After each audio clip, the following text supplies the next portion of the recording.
Assalamu alaikum wa rahmatullahi wa barakatuh. Bonjour les gens, j'espère que vous allez bien. Ça manquait les journées ensoleillées comme ça.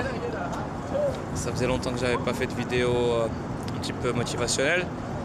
Et aujourd'hui, en ce beau samedi matin du mois d'avril, je vais essayer d'en faire une petite rapidement. Il fait beau, ça manquait. Aujourd'hui, je vais vous parler rapidement. La dernière fois, j'avais fait une vidéo sur un livre, The Wolf of Wall Street, le livre de Jordan Belfort. Et ce gars-là, pour ceux qui ont vu le film, c'est le gars qui a été joué par Leonardo DiCaprio dans le film. C'est un gars que je ne connaissais pas avant, moi j'ai pas vu le film. Et là j'ai bientôt fini le livre et le gars il est fascinant. Avant de lire le livre, déjà je connaissais le gars à travers YouTube. Parce que c'est un, comme on dit ici, genre un gourou du marketing. Et il a une technique qui s'appelle The Straight Line, la ligne droite. C'est une technique qu'il utilisait à l'époque quand il était trader pour amasser une fortune colossale, même s'il avait basculé du côté obscur de la force. Ça faisait...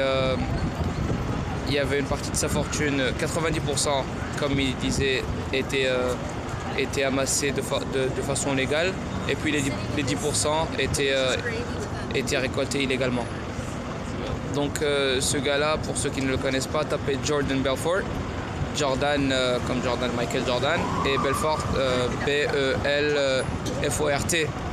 Sur YouTube, il a plein de séminaires, plein de vidéos. Moi, ça fait presque un an ou deux, non pas 2 ans, mais on va dire facilement 1 an et demi que je regarde ses séminaires, ses interviews et tout. Et ce gars-là, c'est pour les gens qui s'intéressent au charisme, au langage corporel, communication non verbale et tout. C'est un très bon exemple à suivre.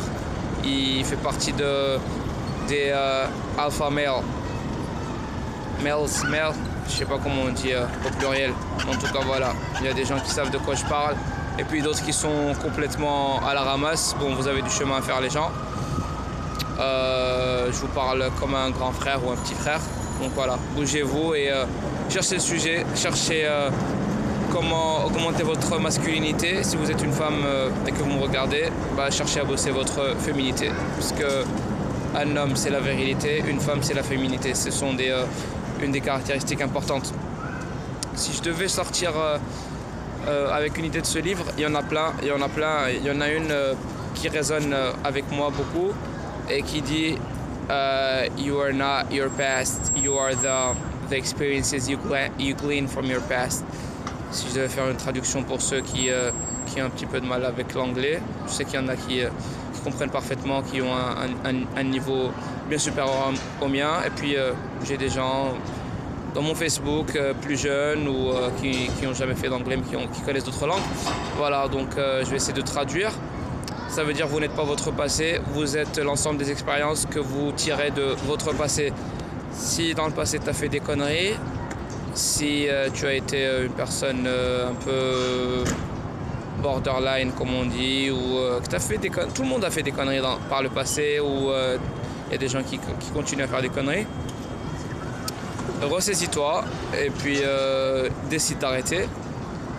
Repentance, se repentir, repens-toi, repens-toi. Faut que je regarde dans le dico. Arrête tout ce que tu fais de mal. Prends une décision pour améliorer ta personnalité, améliorer ta vie. Si tu as fait du tort à certaines personnes, demande pardon. Si tu peux corriger tout ça, fais-le. Si tu as perdu contact avec les personnes, tu leur dois de l'argent, rends-leur leur argent. Si tu les as arnaqués, rends-leur ce que tu leur as pris. S'il n'y a vraiment pas moyen, demande à Dieu de te pardonner et de leur pardonner leurs péchés. Et sois sincère, fais-le du fond du cœur. Ne le fais pas de façon superficielle. Fais-le vraiment profondément, ressens ce que tu fais.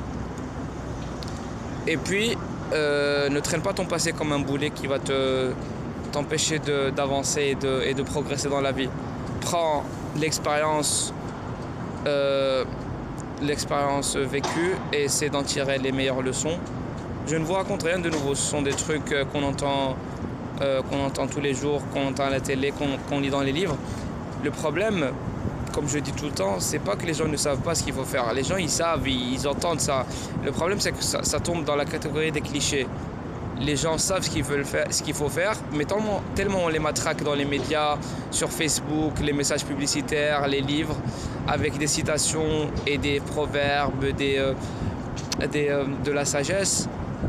Ils répètent ça, mais ils ne le vivent pas profondément. Alors ce que je vous demande à mon petit niveau, c'est d'arrêter de penser que vous ne pouvez pas changer. Quoi que ce soit votre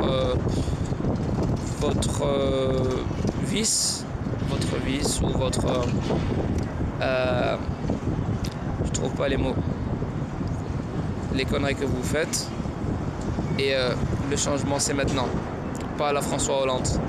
Le changement c'est maintenant par rapport à toi, parce que tu es le capitaine de ton propre navire. Donc si tu ne décides pas de changer et que tu attends qu'il y ait un événement extérieur qui vienne te changer, tu pourras attendre longtemps, ou bien le jour où il y a un truc qui va t'arriver, ça va être un petit peu dur.